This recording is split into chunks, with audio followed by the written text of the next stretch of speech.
Hacia 1900, la cuestión social, la cruda realidad en que trabajaban y vivían los obreros, comenzaba a revelarse y a convertirse en una urgencia imposible de esquivar, sobre todo en el norte, donde en 1836 algunos empresarios chilenos habían comenzado a explotar los amplios terrenos salitrales de Tarapacá y Antofagasta, pertenecientes a Perú y Bolivia.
En 1879, por problemas de impuestos de los industriales salitreros chilenos con el gobierno boliviano, estalló la Guerra del Pacífico, también llamada en propiedad Guerra del Salitre, por ser precisamente el salitre su causa principal. Se llama la guerra, ¿no es cierto?, del salitre y del guano, pero del Pacífico en especial porque la guerra, aunque fue primero Chile con Bolivia, después prácticamente el peso se lo llevó Perú. Entonces prácticamente el conflicto fue en gran parte entre Chile y Perú, dos países que tienen la costa en este océano.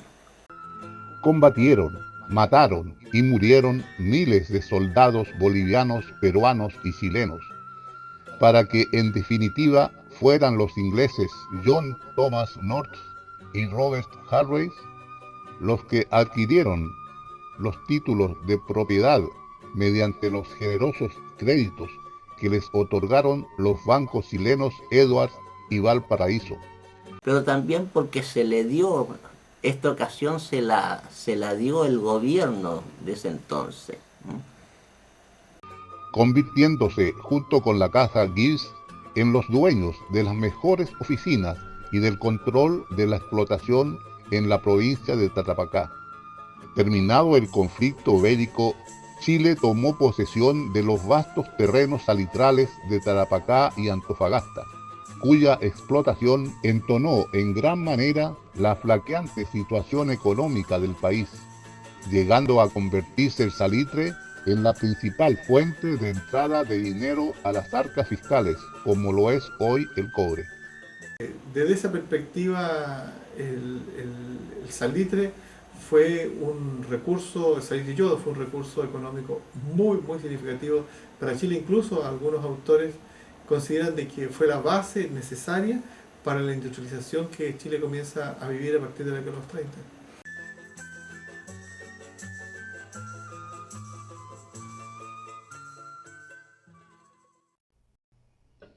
El obrero pampino trabajaba con grandes sacrificios, en algunas faenas en forma casi cruel. En las caliceras, la faena de los barreteros particulares y carreteros era sufrida y peligrosa a causa del empleo de pólvora negra y dinamita. La fuerza bruta empleada para romper los bolones de caliche a puro mazo de 25 libras y barreta. Yo apenas me la puedo, y había, imagínate cómo yo, y esto era sin parar, no solo 8 horas, sino que prácticamente hasta que a la hora del ocaso en algunas veces. Y los carreteros expuestos a frecuentes accidentes por la volcadura de las carretas a causa de los malos caminos. En las chancadoras rodeados y cegados por un polvo asfixiante, y en los cachullos expuestos a un calor abrasador los derribadores, y sin seguridad para el trabajo, totalmente expuestos a enfermedades y accidentes. Las máquinas o no estaban protegidas o lo estaban en forma defectuosa, sin aparatos preventivos de accidentes, por lo cual era frecuente la caída de los obreros a los cachuchos con caldo hirviendo. Los cachuchos tenían una serpentina de tubo así. Entonces uno se paraba en los tubos esos, eran como resortes, eran firmes, entonces estaba emparejando ya el gallo no alcanzó, el compañero que salió no alcanzó a emparejar un cachucho, entonces oye, ¿qué hijo? Me fui al tiro, enseguida se hundió el cachucho, como estaba ya con agua ya, se hundió. Así que ahí me quemé, el cachucho ya tenía 90 grados de temperatura. Se ocupaban niños en las máquinas y en la mina, con tareas abrumadoras para sus cortos años. Buscaban los niños más flaquitos y se llamaban destazadores, y con un cordel los metían y los dejaban caer abajo. Entonces el niño como conejo abajo tenía que estar haciendo una taza, abajo del tiro.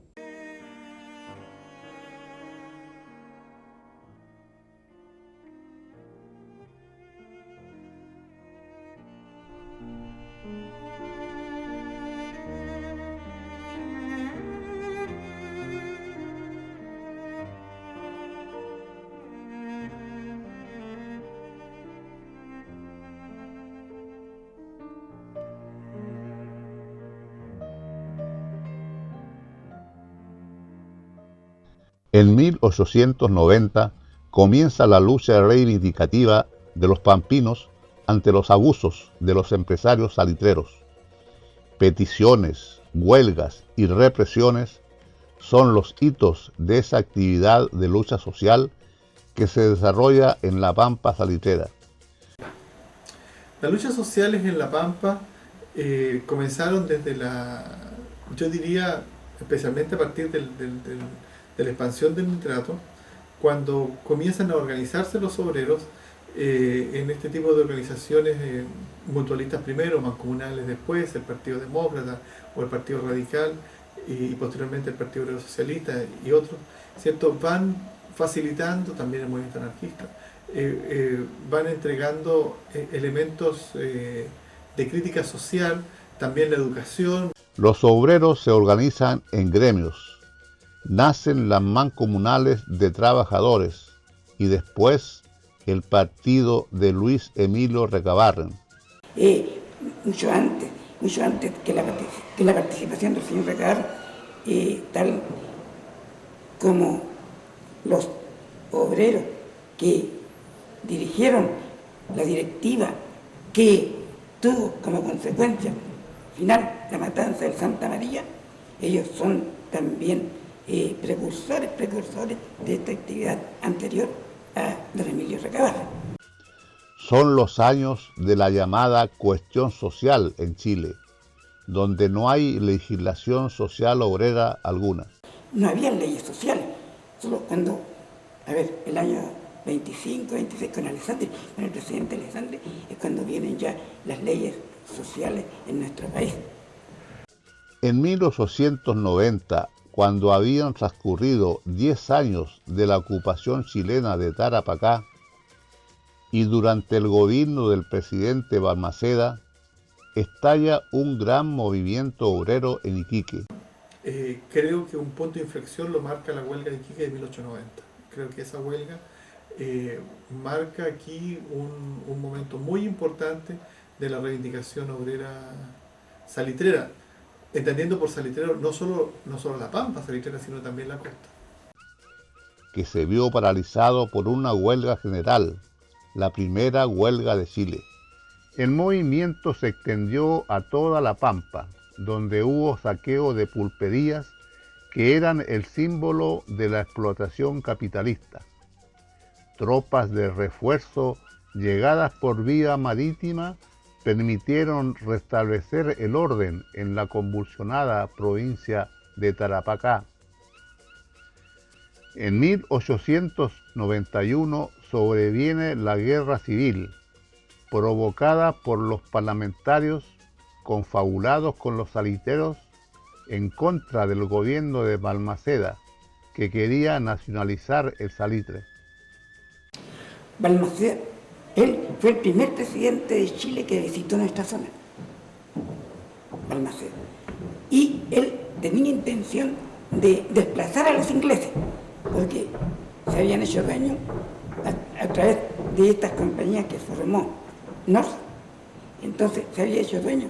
Por tanto, entonces, los capitales ingleses eran importantísimos acá, los bancos, en Valparaíso también, y a raíz de esto, entonces, North entra en pugna con Balmaceda.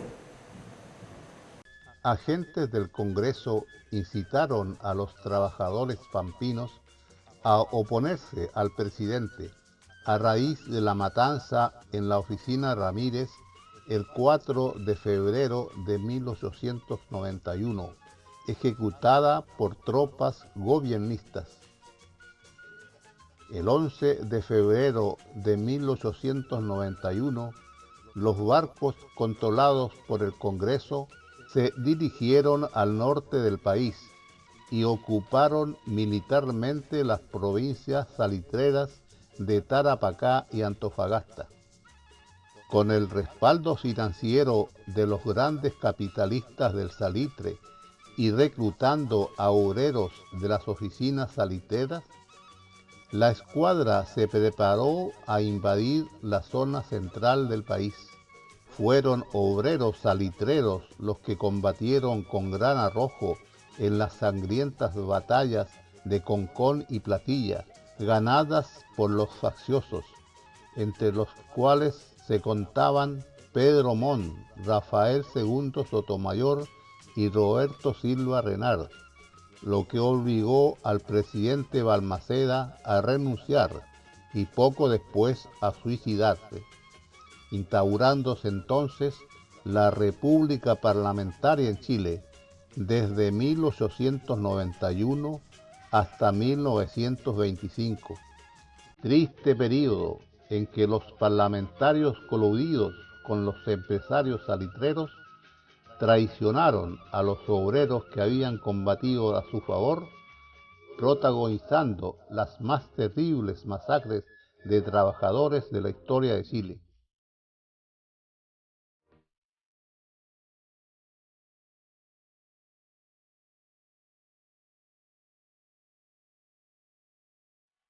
El 3 de febrero de 1891, en plenos enfrentamientos de la incipiente Guerra Civil del 91, estalla una huelga que congrega a alrededor de 2.000 obreros de las oficinas entre Negreiros y Guara, con la disposición de bajar hasta Iquique para protestar por la situación laboral y la carencia de víveres.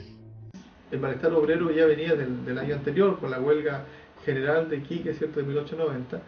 Se empiezan a movilizar desde Negreiros, ¿cierto?, con intenciones de bajar a Iquique, y son reprimidos, ¿cierto?, en la oficina Ramírez en este intento de organizarse para bajar a Iquique. Ahí hubo fusilamiento, por 10 muertos. Es probable que hayan sido más, digamos.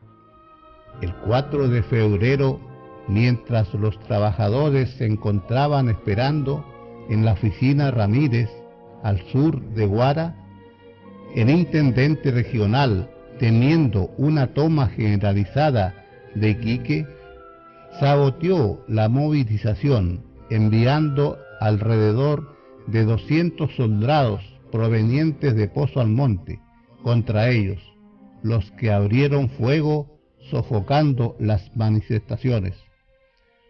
Una vez arrasado el campamento, se inicia una persecución de los que lograron escapar hacia la pampa a esconderse en las caliceras o hacia otras oficinas cercanas.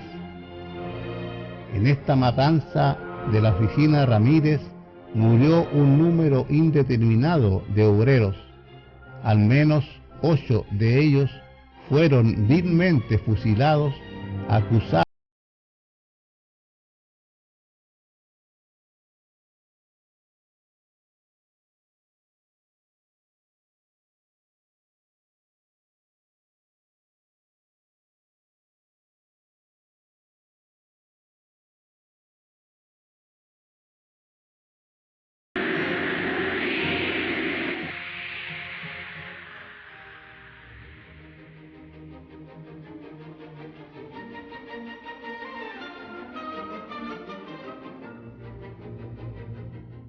hasta mediados de la década de los 90, prevalecía la sublevación espontánea y la presión directa sobre los patrones para manifestar descontento u obtener un beneficio inmediato.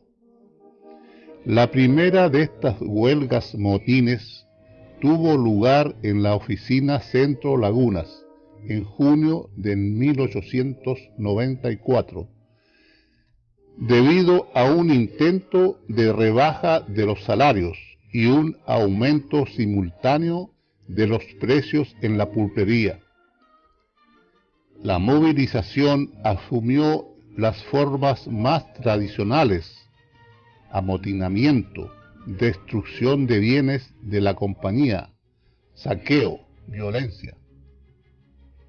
Un nuevo motín ocurrido en agosto de 1895 en la oficina North Lagunas, por causa de la disminución de salarios a los barreteros, dejó entrever ciertos elementos novedosos, como un grado de concertación previa, ya que, según versiones, existía un plan combinado con los barreteros de otras oficinas.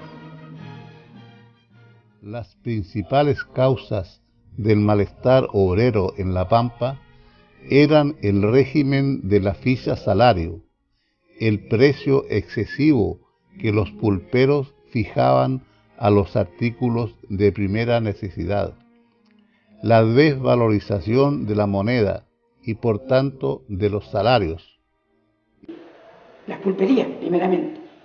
Ellos manejaban toda la actividad comercial en cada industria salitrera. Segundo, la ficha, que era la moneda que circulaba y valía solamente en la salitrera A, la otra en la B, la otra en la C. Y después venía el problema del cambio. Cuando se tenía que convertir en plata nuestra, en plata nacional, entonces disminuía un peso, 80 centavos, etcétera, etcétera. Y el alza de los precios de los artículos de consumo corriente. Además de la falta absoluta de libertad comercial en las oficinas, pues sólo le era permitido al trabajador comprar en la pulpería de la oficina, que pertenecía a la misma compañía. Las huelgas estallaban sin que existiera necesariamente una organización implantada localmente que las alentara. La autoorganización obrera parece haber sido la regla general en la región salitrera hasta principios del siglo XX. En otros lugares, en cambio, se notaban niveles de organización de carácter permanente.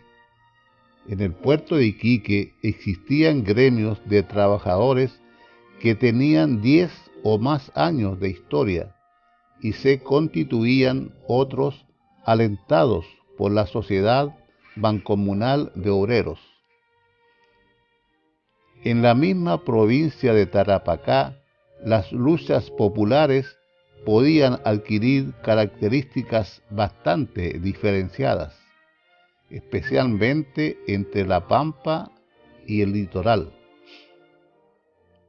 La formulación de petitorios escritos, haciendo gala de nutrida argumentación, era corriente en el movimiento obrero iquiqueño, que pugnaba por extenderse hacia la pampa.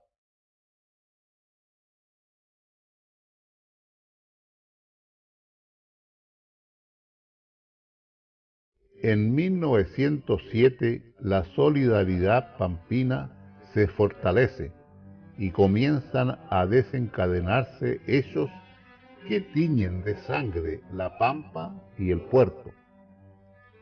El 1 de diciembre se realiza un mitin o reunión en Zapiga, después de la cual el día 4 se declara la huelga en la oficina San Lorenzo. Producir un movimiento de envergadura, de magnitud, y este estalló el 10 de diciembre de 1907 en la oficina San Lorenzo, en el cantón de Alto San Antonio.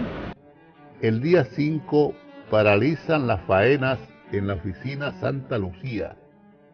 El día 10 se inician movimientos huelguísticos en las oficinas San Antonio, San Pedro, Argentina, Cataluña, Santa Ana, La Perla, San Agustín, Santa Elena, Esmeralda y Santa Clara. Y los obreros de todas esas oficinas forman una columna de más de 5.000 hombres que llegan al puerto el 15 de diciembre. Según los datos consignados, la columna más grande de obreros movilizados fue la que partió de ese sector de San Antonio. El día 11 se declara la huelga en la oficina Jaspampa y el día 14 paralizan las oficinas Cóndor, Carpas e Iquique. Los primeros obreros caídos por balas no fueron los que permanecían en la escuela Santa María, sino los que bajaban en columna desde la oficina Buenaventura, que fueron asesinados impunemente el día 20 de diciembre, hecho que, sumado a lo que sucedía en Iquique, motivó que las autoridades declararan el estado de sitio en toda la provincia de Tarapacá. Así comenzó la gran huelga salitrera, cuyo destino final fueron los sangrientos sucesos de la Escuela Santa María de Iquique, el 21 de diciembre de 1907.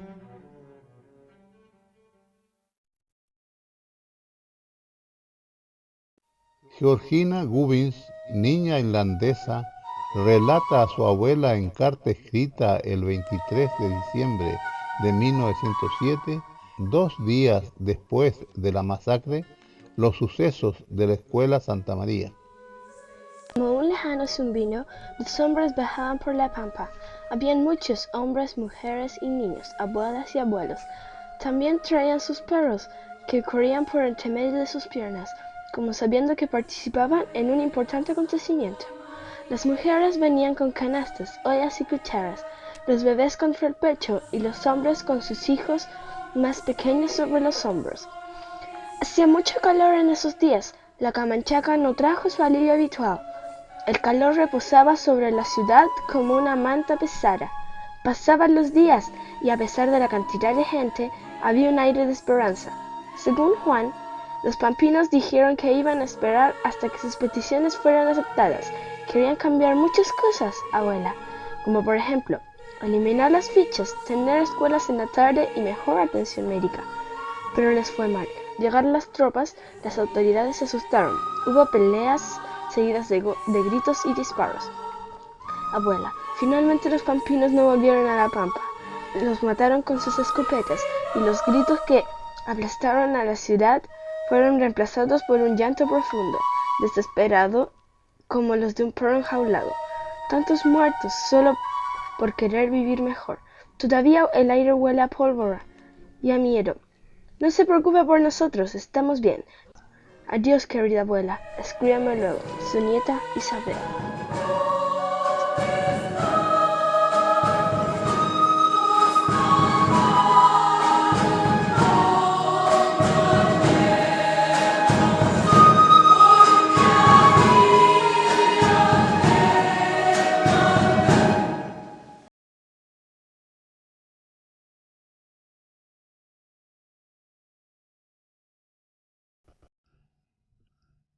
La firma Gibbs y compañía avisó a mediados de enero de 1921 al administrador de la oficina San Gregorio, Daniel Jones, que la oficina paralizaría en febrero.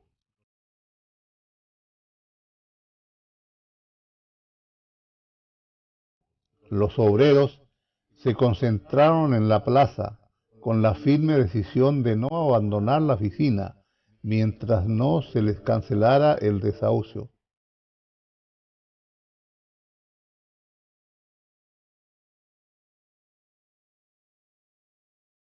Como la tensión continuaba, el intendente decidió reforzar a los carabineros del retén con un pelotón de 20 soldados al mando del teniente Argandoña, del regimiento Esmeralda de Antofagasta, que llegó a San Gregorio el 3 de febrero.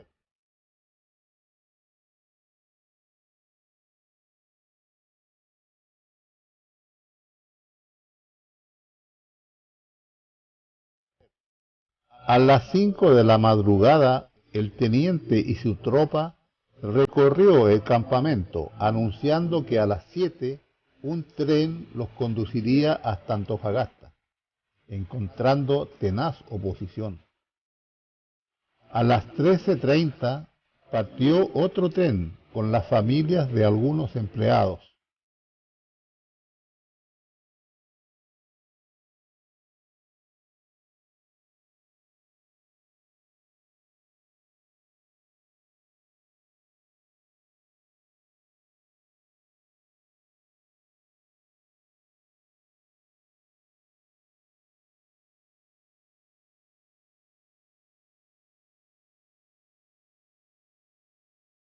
Alrededor de las 5 de la tarde, una abigarrada columna compuesta de obreros, mujeres y niños se dirigió a la administración, pidiendo hablar con Mr. Jones para entregarle un petitorio.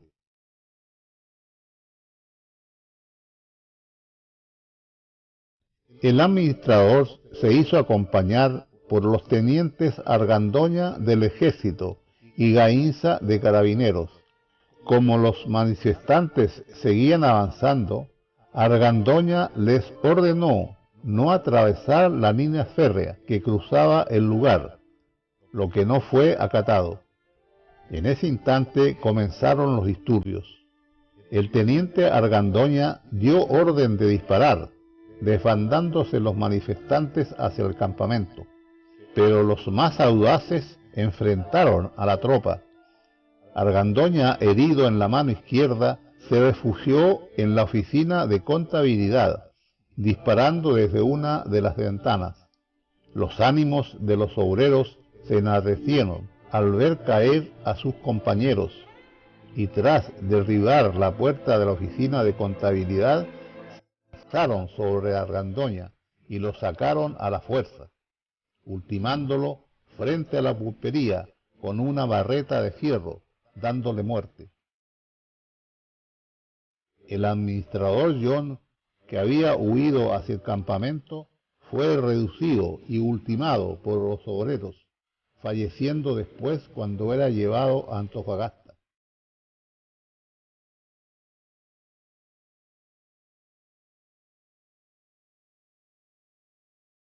Antes de las 9 de la mañana, los trabajadores de las otras oficinas regresaron a sus hogares, por lo que cuando llegaron los primeros refuerzos a cargo del teniente Christie, solo encontraron a los pobladores de la oficina San Gregorio, a los que atacaron con saña en venganza por el asesinato del teniente Argandoña.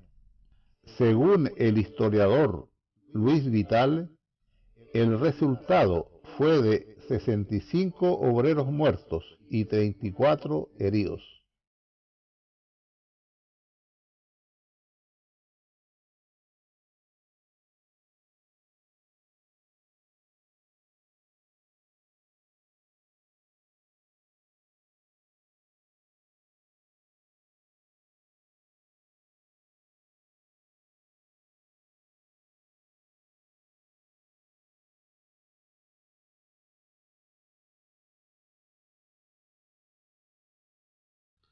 La matanza de la oficina Marussia el 23 de marzo de 1925 fue uno más de los conflictos laborales ocurridos durante el gobierno de don Arturo Alessandri Palma, que culminaron con centenares de muertos, la mayoría de ellos obreros, pero también uniformados, y constituye uno de los hitos más importantes de la lucha obrera en Chile, pues por primera vez los trabajadores oponen la fuerza a los masacradores y se defienden con armas en la mano.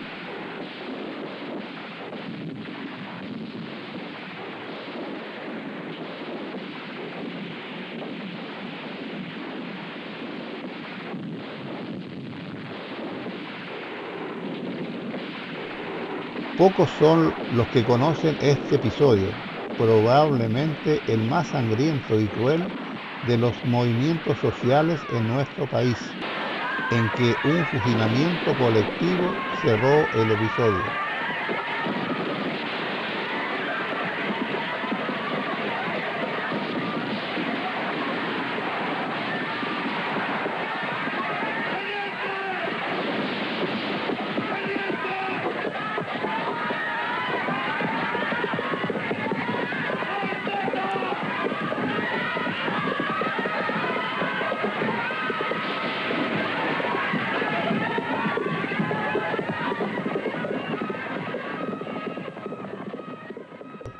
Ante un paro de advertencia y la amenaza de paralizar con una huelga todo el norte del país, pues los obreros de las demás oficinas del cantón se habían unido férreamente.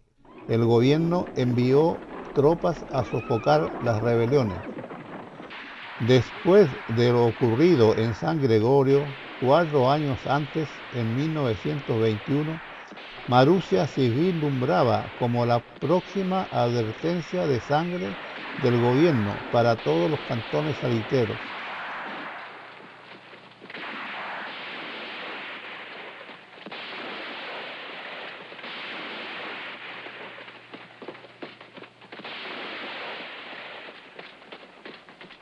El obrero en la Pampa pocas veces moría en forma natural. Allí los hombres solo caían a causa de una riña fratricida, en un accidente laboral, en un ajusticiamiento o en una matanza. La administración de Marussia pidió a los carabineros del retén acciones de intimidación para frenar la huelga y retardar una decisión sobre el pliego de peticiones de los obreros.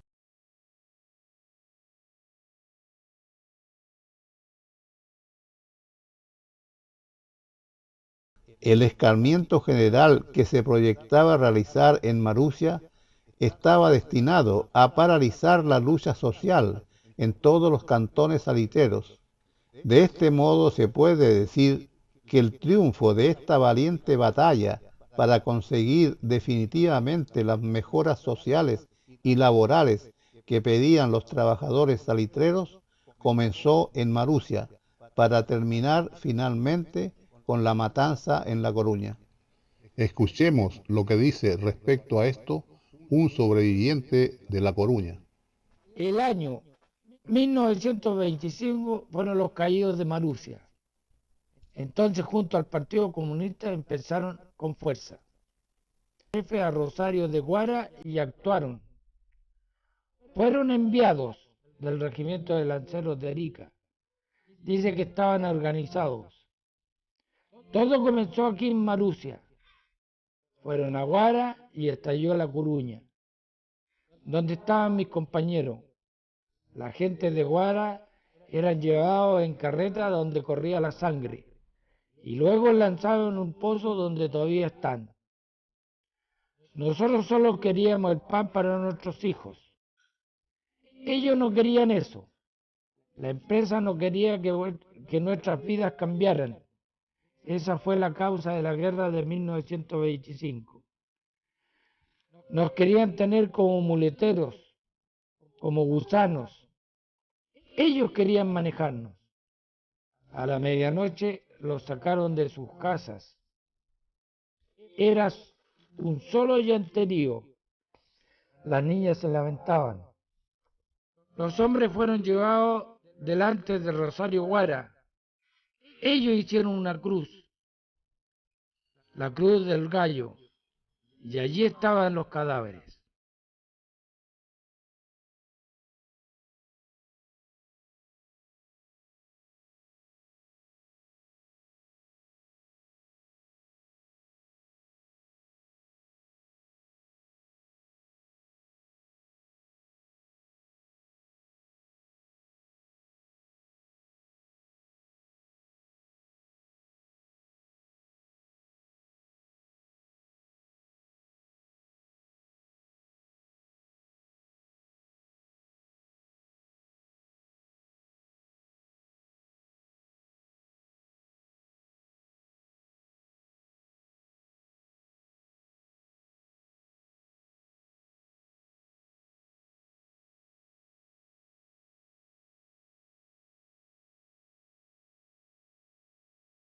Un pesado silencio reina sobre estas tierras, sobre las cruces desconocidas, sobre las tumbas de las víctimas del pasado, del presente. Esta tierra no está liberada, aún falta Coruña, la ira de los vientos.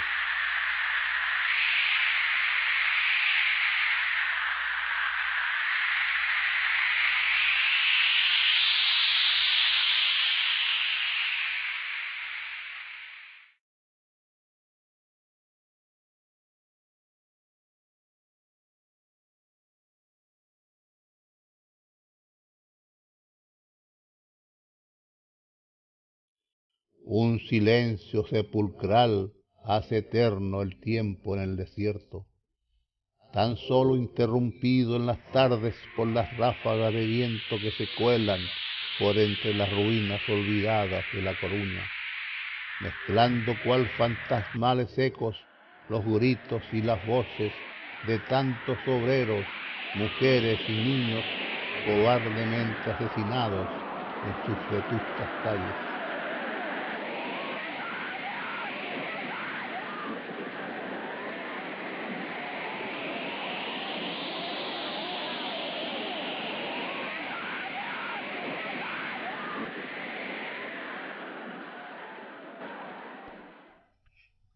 El 4 de junio de 1925 se produce la matanza de obreros revueltistas en la oficina La Coruña, al sur de Iquique.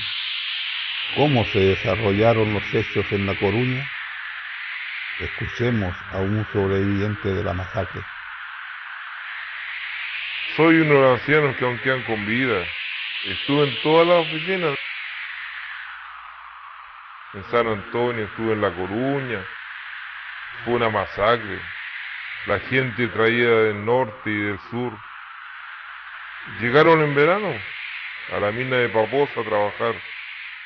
Cuando llegaron los de Granaderos, los atacaron con artillería. Al amanecer, ellos comenzaron a disparar los cañones que habían puesto en la mina, en Paposa y en distintos puntos.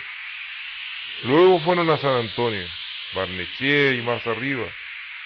En lo alto pusieron piezas de cañones Krupp. Dispararon tiros de salva a Coruña. Con la gente feliz nos juntamos revólver y dinamita, que era bueno para la artillería. Nos sentimos vencidos. Ellos firmes en su posición y la gente muriendo de hambre y siendo invadido por el extranjero. y el administrador se arranca vestido de minero, con una rusa a caballo y una gorra roja.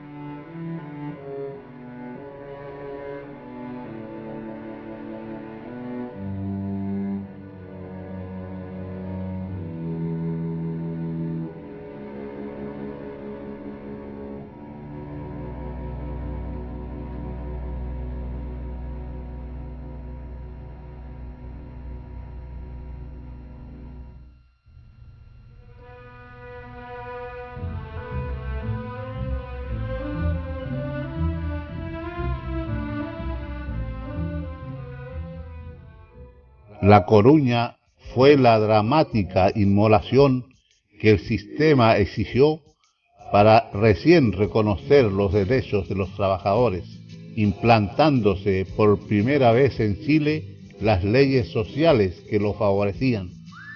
Se logra la jornada de trabajo de 8 horas, se logra el descanso dominical, se logra la responsabilidad patronal por los accidentes de trabajo, se reglamenta el trabajo nocturno, pero por sobre todo se logra fortalecer la conciencia de los trabajadores y demostrar que la unidad, la organización y la lucha son las claves para el triunfo, lográndose también poner en cuestión al mismísimo sistema capitalista en el mundo obrero.